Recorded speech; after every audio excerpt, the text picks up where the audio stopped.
Nah, kalau kita lihat dalam tradisi Indonesia, di pemikiran ya Indonesia, filsafat ini tampaknya ya sebagai sebuah ilmu atau bahkan sebuah nama. Kapan filsafat kita mendengar nama filsafat? Kapan filsafat dikenalkan nomenklatur ini dalam ilmu pengetahuan yang terdisiplinkan di Indonesia? Entah itu literatur berbahasa Indonesia asli, dikarang oleh orang Indonesia asli, ataukah terjemahan. Nah, untuk sementara saya mengklaim bahwa filsafat ini lahir bersamaan dengan Pancasila, yaitu bersamaan dengan lahirnya Indonesia. Sebelum 45, silakan saja diteliti apakah ada buku yang menyebutkan Pancasila, filsafat, lalu dihubungkan dengan satu tema. Kenapa saya hubungkan dengan Pancasila? Karena memang nama filsafat itu ada dalam Pancasila. Sekalipun bukan nama filsafatnya, tetapi terjemahan filsafat yang dikenal dalam tradisi Islam. Yaitu Pancasila keempat. Kerakyatan yang dipimpin oleh hikmat kebijaksanaan. Dalam tradisi Islam, para filsuf Muslim, ketika mereka mengalami penekanan, penindasan, sampai pengkafiran, dan pembunuhan, mereka berusaha bagaimana mengadaptasikan filsafat atau menormalkan filsafat supaya mudah diterima oleh publik dan agamawan, maka mereka mengubah nomenklatur falsafah menjadi hikmah. Dengan nama hikmah yang selain juga ada dalam tradisi Al-Quran, maka akan lebih mudah dicerna. Dan saya kira kata hikmat ini dalam bahasa Indonesia pun itu berasal secara etimologis dari bahasa Arab ya. Dan secara kebetulan juga itu memang terakomodasi dalam Pancasila. Tentu kapan itu muncul? Bukan di 1 Juni. Karena di 1 Juni kita tidak akan temukan, baik dalam pidato sekalipun pidato Bung Karno, kita tidak akan temukan nama hikmat kebijaksanaan. Sila keempat menjadi muncul setelah ada perundingan rapat-rapat yang dilakukan sampai pada 22 Juni ya, lahirnya Piagam Jakarta, kemudian resmi tanggal 18 Agustus. Jadi di 2 tadi itu baru kita akan temukan namanya filsafat. Dalam nomenklatur hikmat tidak hanya cukup hikmat, bahkan kebijaksanaan. Nah, saya kira di Indonesia, saya kira nama filsafat harusnya sudah terus berkembang dan menggodok, memperkaya Pancasila sejak awal kali Pancasila dan Indonesia lahir. Kedua, yang dimaksudkan di sini apa? Bisa apa saja. Bukan filsafat dalam pengertian metafisika seperti yang umumnya dikenal sekarang dalam filsafat Islam. Ya. Jadi filsafat bukan hanya kita melihat persoalan, pertanyaan. Karena bisa jadi pertanyaannya bukan filosofis, tapi bisa didalami secara filosofis. Saya kasih satu contoh, misalnya Henry Bergson, dia menulis satu buku terkait dengan tertawa, filsafat tertawa, Philosophy of Love. Filsafat tertawa bukan persoalan ontologis, ya, bukan persoalan metafisis, tapi beliau teliti masalah tertawanya manusia yang kemudian dihubungkan dengan kriminalisasi yang ditolerir. Ini kan kesimpulan filosofis beliau dari dia menganalisis fenomena tertawa. Nah, karena itu pula dengan pengertian ini saya kira tidak hanya kita membahas tentang ada sebagai ada secara umum, Tuhan bisa kita bahas, kemanusiaan bisa kita bahas, kehidupan, kematian, apapun bisa bahas, termasuk kita bisa membahas Pancasila dan apa saja yang ada di dalamnya. Dengan demikian sangat ada kemungkinan kita membuat juga filsafat Pancasila yang sudah digagas oleh banyak perguruan tinggi. Berikutnya, filsafat juga tidak ditentukan oleh jawabannya. Filsafat halus realisme nggak harus. Skeptisisme juga bisa berupa filsafat, relativisme bisa kita golongkan filsafat, teologisme bisa kita sebut filsafat, sebagaimana Aristoteles menyebut filsafat adalah theologike. Materialisme demikian, agnostisisme juga demikian. Yang menjadi inti dari filsafat yaitu bagaimana kita menggunakan metode akal rasional, pertama dalam memahami masalah, Yang kedua, bagaimana memecahkan masalah. Jadi utamanya kita hanya mengandalkan logika dan akal rasional. Jadi kalau kita ditanya, aku Pancasilais, kenapa? Karena orang tuaku dulu. Itu bukan filosofis itu. Itu bukan filosofis. Saya Pancasila, kenapa? Karena presiden saya, Bapak Jokowi mengatakan saya Pancasila. Itu bukan filosofis gitu. Jadi sekalipun tadi disebutkan dan memang demikian, menurut yang disampaikan oleh Bapak Dr. Sabri bahwa Pancasila tidak bisa diputus dari sejarah. Kita harus memang merujuk kepada sejarah. Tetapi data sejarah itu dalam filsafat hanya menjadi bahan penunjang untuk kemudian dikembangkan dalam penelaahan filosofis. Nah, karena itu berikutnya kira-kira mungkin tidak kita merelasikan filsafat dengan Pancasila. Apakah ada potensi untuk kita berbicara Pancasila dari sudut pandang filosofis dengan pengertian di atas tadi ya?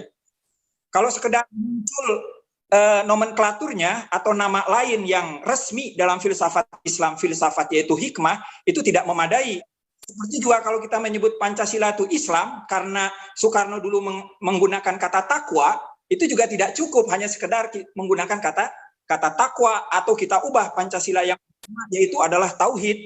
Itu masih belum cukup saya kira. Tapi untuk Pancasila lalu dihubungkan dengan filsafat atau sebaliknya merelasikan filsafat dengan Pancasila, apakah mungkin relasi ini dipastikan ya?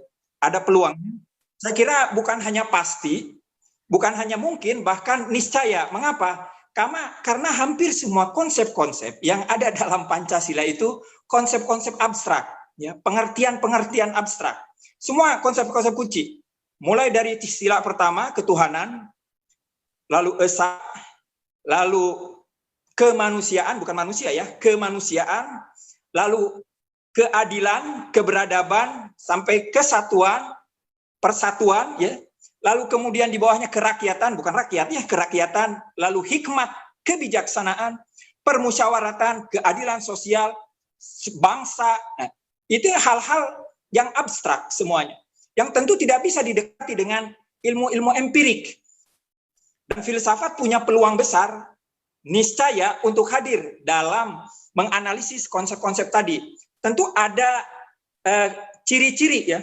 Dan ini saya kira perlu diamati ciri-ciri ini, sehingga apakah kita betul-betul sedang membicarakan filsafat Pancasila dari sudut pandang filsafat ataukah tidak.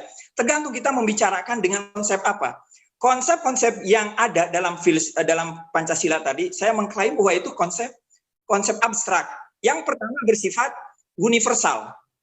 Karena itu sampai sekarang kenapa kita diantaranya masih terus membicarakan Pancasila dengan berbagai penafsiran, karena memang di dalamnya terdapat hampir semuanya konsep-konsep universal.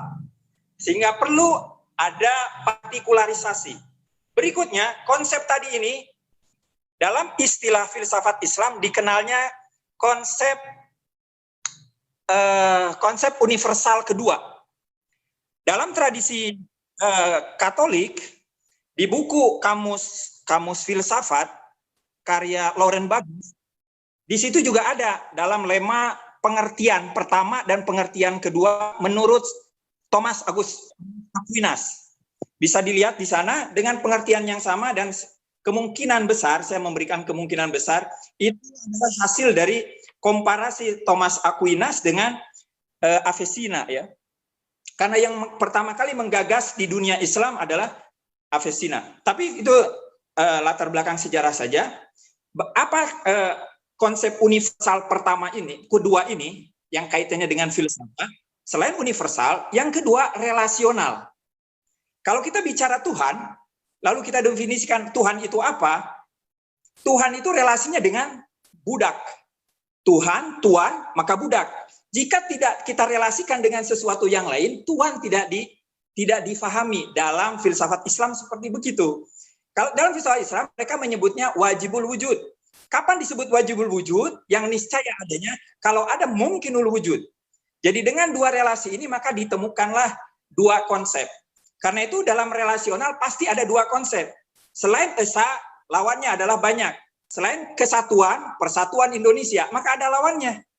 Karena itu kita sekarang sedang ditantang untuk membuktikan persatuan kita di hadapan perpecahan kita.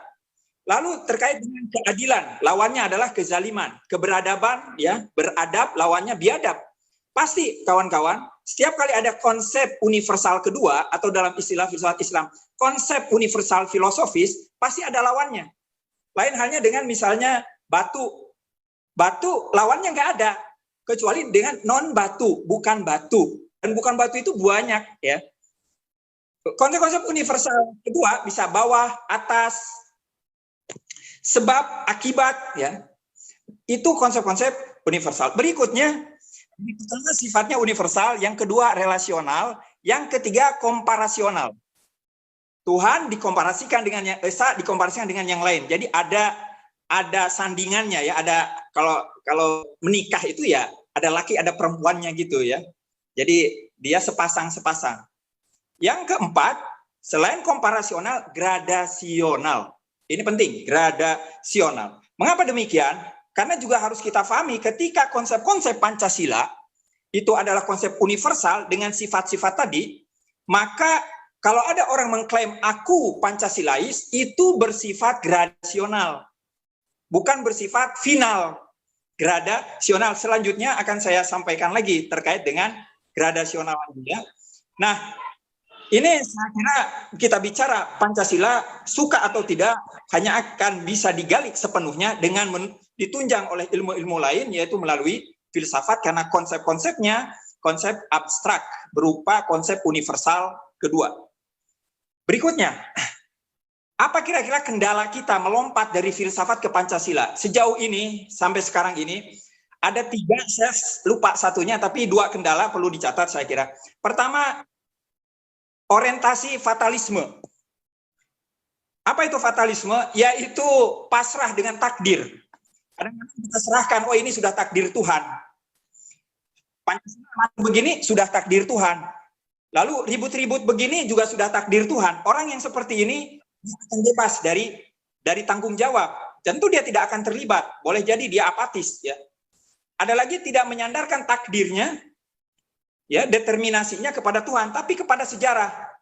Oh ini sudah bagian dari proses sejarah kita begini.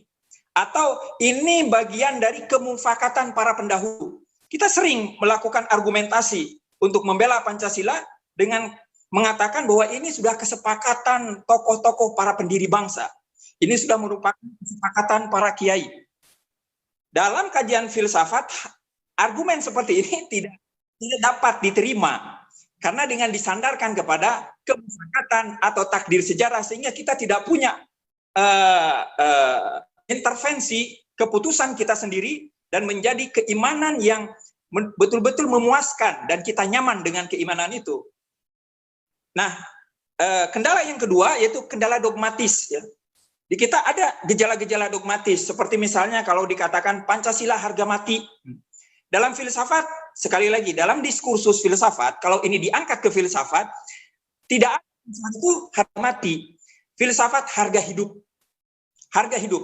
Tetapi bukan berarti harga hidup sehidup-hidupnya. Harga hidup yang memang hidup, lalu dia bisa menyempurna. Karena itu saya kira para perumus Pancasila, bapak-bapak terhormat kita, pendahulu-pendahulu kita akan sangat bangga kalau legasi mereka bisa kita sempurnakan, kita bisa lebih memahami, kita bisa lebih pandai mengamalkan Pancasila lebih baik daripada yang digagas oleh para penggagasnya. Jadi Pancasila tidak harga mati kalau dalam filsafat. Begitu pula saya kira harus difahami, karena itu pernyataan Bapak Presiden Jokowi, saya Pancasila, harusnya difahami sebagai aku atau saya Pancasilais, karena memang Pancasila itu bukan identitas sesuatu, ya. Aku Pancasila seperti aku Islam kan kayak kira terlalu berlebihan, ya. Tapi Pancasilais maka bisa kita katakan bahwa aku berpancasila. Artinya apa? Ber di sini yaitu keadaan. Maka bisa juga kita turunkan aku berpancasila atau aku Pancasilais, artinya aku berproses menjadi Pancasilais. Karena itu ada kata proses di sini. Dan ini bukan sesuatu yang baru, saya kira dalam perdebatan di televisi, ya, di media, bagaimana dapat direlai dua pemikir di Indonesia terkait dengan perbincangan antara ideologi bukannya Pancasila, yaitu dengan dituntaskan melalui istilah proses. Tapi harus dipahami, proses ini hanya akan disebut proses kalau ada awal, ada akhir, dan ada gerak, ada tengah. Jadi kalau hilang salah satunya, tidak ada akhir, tidak ada gerak, maka tidak ada yang namanya proses. Jadi aku berpancasila, aku Pancasilais, maka dia berarti punya awal, punya akhir, dan punya gerak. Yang kedua, awal itu harus jelas. Kalau awal tidak jelas, maka tidak akan bisa jalan kita. Tidak akan bisa bergerak. Begitu pula akhir pun harus jelas. Jadi ketika berbicara aku Pancasila atau aku Pancasilais, sudah jelas belum awalnya Pancasila itu apa? Lalu sudah jelas belum akhirnya Pancasila akan kemana? Berikutnya tinggal kita bergerak. Karena gerak, kita sekarang sedang bergerak. Tidak ada orang yang mengatakan bahwa Indonesia sudah benar-benar Pancasila.